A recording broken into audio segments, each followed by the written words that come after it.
Abdul Karim from Lahore, Pakistan. If all the Muslims believe in the same Quran and the same Hadith, then why are there four madhabs and why do they differ? This is a very important question and a very sensitive question. I do agree that as far as the Ahl Sunnah wal Jamaat is concerned, major chunk of the Muslims, all of us believe in the same Quran, we believe in the same Hadith, we believe after the Quran is the Bukhari, the most important, then Sahih Muslim is there, then you follow the Kutub al-Sittah, that Abu Dawud, Tirmidhi, then Ibn Majah, Sunan Nasai. These four are the main collection of the Kutub al-Sittah. And there's unanimous agreement between this, the Quran, and the Kutub al-Sittah. Number one, after the Quran is Bukhari, then Muslim, and then the other four books of Hadith. Regarding a question, that why are there four madhabs and why do they differ? As far as the four popular madhab that we have today, and we follow the four Aimmas, that is Imam Abu Hanifa, Imam Malik, Imam Shafi, and Imam Ahmad ibn Hanbal, may Allah have mercy on them all. I love all these four Aimmas, I respect them all, and I really pray for all of them. May Allah subhanahu wa ta'ala grant them mercy, and may Allah put all of them in Jannat al-Firdaus al-A'la. Let me correct you first that these four madahib, they came to explain to the Muslim Ummah Islam in detail. Let me tell you that they don't differ always. They differ rarely. More than 90 to 95%, all the four madhab are the same. They may differ in some issues, maybe minor issues. As far as the major issues are concerned, about Salah, we have to pray 5 times, regarding Zakat, regarding Hajj, all these four madhab, they are same. In the minute aspects of Salah or if Hajj, they may differ here and there, but they are minute differences. It's not a major difference at all. It is not worth fighting over it. All these four Aimmas, they said that if you find any of my fatwa, any of my verdict, which goes against Allah and His Rasul, which goes against Quran and Sahih Hadith, then you throw my fatwa on the wall. So all these four Aimmas, they were great scholars, and they came to explain the deen to us. Regarding why do they differ if we follow the same Quran and the same Hadith, is a very important question, and this question troubled me for many years. Alhamdulillah, Allah has blessed me that I have met many scholars from all these four madhab, and I interacted with many of them, many hours, and I spent time with them, and I posed the same question, why do they differ? And the reply they gave was there, some less satisfying, some more satisfying, but there's no convincing reply for the masses. And alhamdulillah, summa alhamdulillah, after meeting these scholars from all these four madhab, my vision of Islam and the differences, alhamdulillah, expanded a lot. Allah clearly mentioned in the Quran in Surah Imran chapter 3 verse number 103, وَاتَصِمُوا بِحَبْلِ اللَّهِ جَمِيعًا وَلَا تَفَرَّقُوا. Hold to the rope of Allah strongly and be not divided. We Muslims are supposed to hold to the rope of Allah, that the glorious Quran and the Sahih Hadith. To explain to a common man, I will give you some examples, and I always believe in explaining people by giving examples which they understand. I would like to ask a simple question to the people who know English.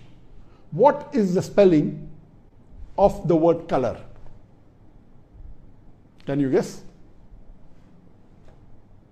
Give the reply. You can give the reply on the WhatsApp, you can give the reply on the Facebook, you can give the reply on the YouTube. What is the spelling of color? I'm not getting any reply.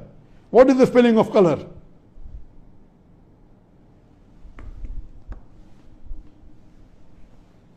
What is the spelling of color? Some may say the spelling of color is C-O-L-O-U-R. Some may say the spelling of color is C-O-L-O-R. Which is correct? A person who is well versed with English will tell you that the first spelling is the spelling of British English. C-O-L-O-U-R is the British spelling for the word color. C-O-L-O-R is the American spelling for the word color. I'm asking you the question, which is correct? C-O-L-O-U-R or C-O-L-O-R? And again, you'll have difference of opinion. Some will say C-O-L-O-U-R is correct if he's a British. Some will say C-O-L-O-R if he's an American. Some will say both are correct. But even if they differ, you never find them fighting over this issue. They may differ. A Britisher will say C-O-L-O-U-R is correct. I'm an Indian. We were ruled by the Britishers, and quite a large portion of the world was ruled by the Britishers. So all those who were ruled by the Britishers and we were British colonies, we will follow British English and we'll say the spelling of Qara is C-O-L-O-U-R. The American will say C-O-L-O-R. We agree to both. A Britisher would prefer C-O-L-O-U-R, but if someone says C-O-L-O-R, fine. We agree to differ. Same with the American, he will say C-O-L-O-R, but he agrees. He believes that is better, but he agrees with C-O-L-O-U-R also. Similarly, this is just an example I've given you. How do you pronounce O-F-T-E-N?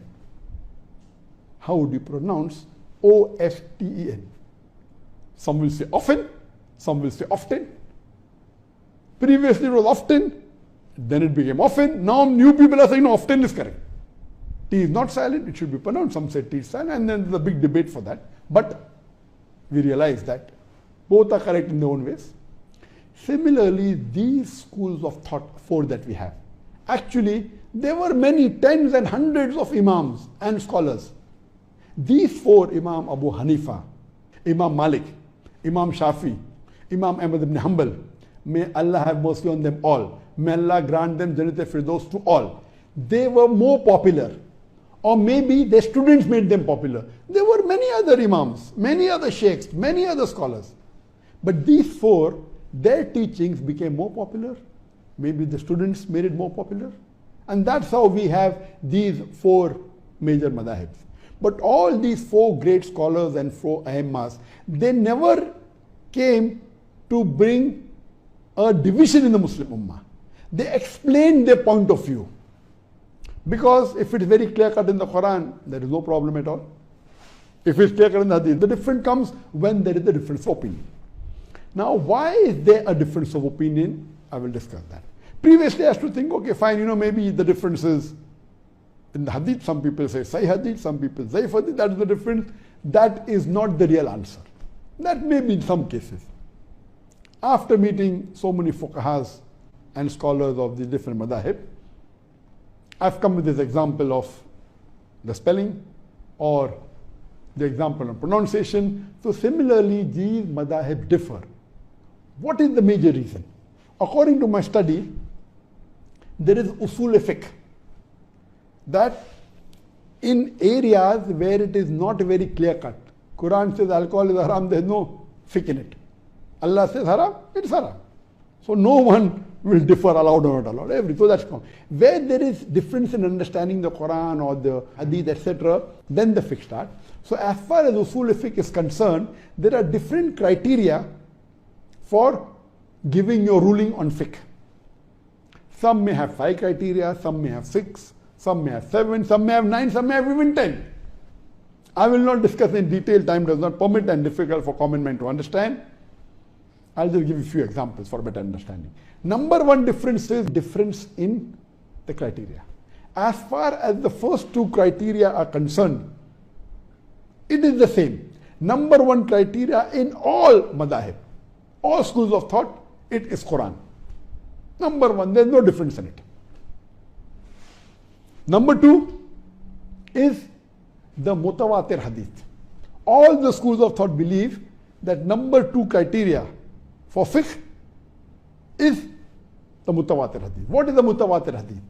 There are various different classifications of hadith. One of the classifications is depending upon the narrators, the chain of narrators. Mutawatir hadith means a hadith in which there are various chains of narrators in every generation. That means that hadith has been narrated by many sahabas who heard the Prophet say that. Then the next generation tabain, there are many tabains who repeated that hadith. Then the tabi tabain, many tabi tabain repeated the hadith. So in every generation there are many narrators. So in one of the classification of hadith, it is based on narrators. it is maybe a Gharib hadith, a single chain of hadith. Then this Ahad hadith, one narrator is there at any one stage, only one narrator. For example, the very famous hadith, the first hadith of Sahih Bukhari, Umar radiallahu anh, he said, that the Prophet said, Innamal amal binniyah. Your actions are based on your intention.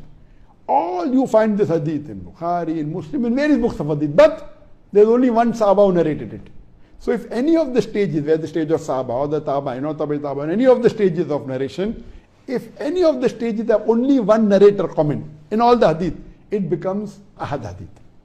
So there are various chain of narrators, but all the narrators end to Umar radiallahu anh, and then Umar radiallahu anh narrated what the Prophet said. So it becomes the Ahad hadith. It may be a mashhur hadith, there may be 2 or 3 narrators, and it keeps on various categories. The highest category is mutawatir. That means several narrators at every stage. That means every stage have many narrators. Number is not fixed, there has to be more than 4 or 5. Every stage. Some are 20, some are 30 at every stage. So number 1 is the Quran. Number 2 is the mutawatir hadith.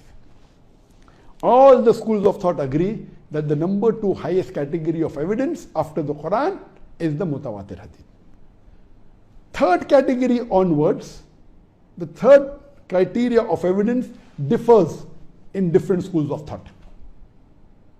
Some have 5 criteria, some have 6, some have 7, some have 10 criteria. In some schools of thought, the third criteria, highest criteria of evidence is even Ahad hadith. As long as it's a Sahih hadith, even Ahad, no problem. It can be a mashhur hadith, it is the third highest. And some schools of thought, no. The third after the mutawatir hadith is the urf, is the custom. That if the people of Medina did this act, it is the custom, it is the third highest, higher than even a Sahih hadith, which is the Ahad hadith. Some will say no, it is qiyas, analogy. So different schools of thought have different criteria in order. First 2 is the same, the third may be a Sahih Ahad hadith, some may say no, urf, the custom, some may say qiyas, analogy. Other group, the fourth becomes Ahad hadith, the fourth becomes custom in some schools of thought. So from the third onward, it differs. So based on this difference, some may prefer custom as a higher. So if it is not there in the Quran, if it is not there mutawatir hadith, it is an Ahad hadith. So this school of thought is Ahad hadith. The other says it is in Ahad hadith, but it is not there in the urf. So I will not believe. I will give urf more importance, custom more importance. So the differences arise in what you give more importance to. Do you give importance more to urf, the custom? Do you give more importance to qiyas, analogy? Or do you give more importance to Ahad hadith? From third level, it keeps on differing in different schools of thought. So because of that, what you give more importance to differs. That's how the ruling differs. But all these rulings are minor. What we have to understand, that we have to respect the ruling of all the 4 schools of thought. Because all the 4 schools of thought are based on Quran, they are based on hadith, but the level of importance may differ. Some schools of thought say, they may have a criteria. If you're talking about salah, it should be a mutawatir hadith. Because salah, the Prophet prayed in public, almost all the Sahabas saw him. So if you give about salah, Ahad hadith, though it is sahih, I will not follow. If it is salah, it has to be evidence for mutawatir hadith, otherwise I will not follow. That is their thinking. You may agree, you may not agree. You may say no, it's Ahad hadith, one Sahaba reported it, it is sufficient for me. It's a Sahih hadith, fulfills the criteria of Sahih, it is sufficient for me. Other school of thought say no, if it's other matter, I will believe in Ahad hadith. But salah, such an important thing, Prophet prayed every day, 5 times a day, it should be a mutawatir hadith. Difference of opinion. So how do you differ? So the third and the fourth and the fifth level of criteria after the first 2 differ. This is the reason why the major difference is there in the 4 schools of thought. It may be difficult for people to understand. Number 2, the difference may also be that you may differ that whether it's a Sahih hadith or not. Some may say it's a Hasan hadith. Hasan hadith is the lowest level of Sahih hadith. Some will say no, it is a Daif hadith. So Daif hadith is not a hujjah, is not an evidence for saying something is fard or something is haram. It may have other values. So the muhaddithin may differ, and when they differ in minute. Some may say Hasan, some may say Zaif. Hasan is the lowest category of Sahih. Classifying hadith on the basis of whether it is Sahih, Zaif or Mawzu is another classification. Sahih hadith itself, there are 10 types of Sahih hadith. Then comes Zaif, then comes Mawdu. Time will not permit to go into details. So the second type of difference of opinion in fiqh, besides the criteria, is whether the hadith is Sahih or Zaif. Few.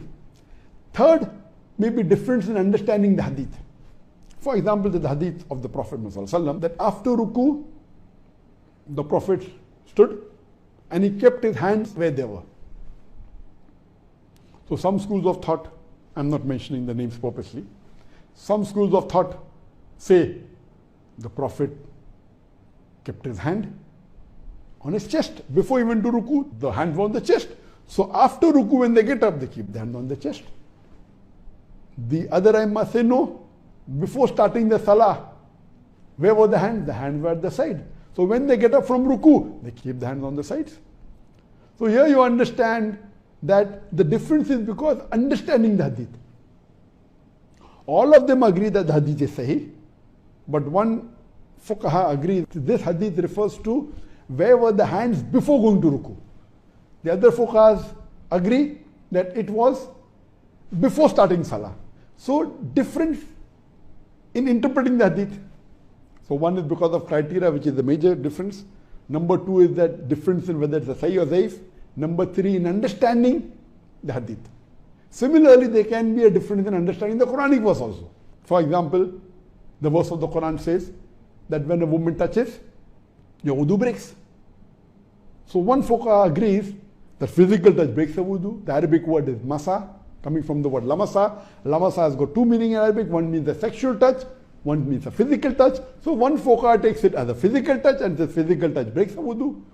The other fuqaha says no, it means sexual touch, so physical touch does not make a wudu. So the differences are there in understanding the meaning of the verse of the Quran.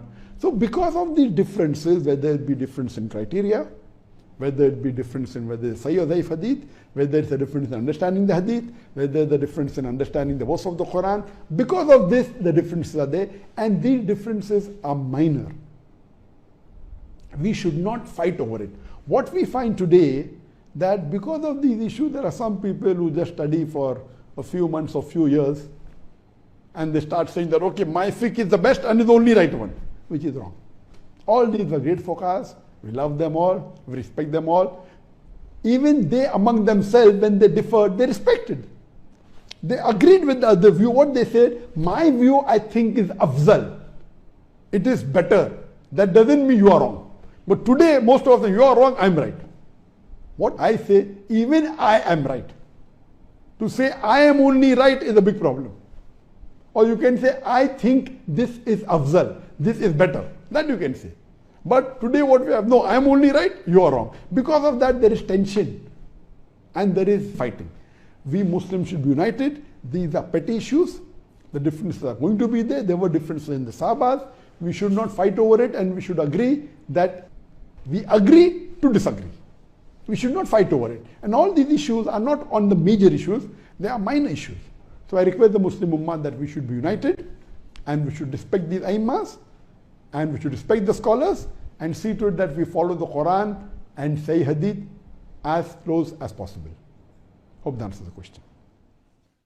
كذبت عاد المرسلين إذ قال لهم أخوهم هود ألا تتقون إني لكم رسول أمين فاتقوا الله وأطيعون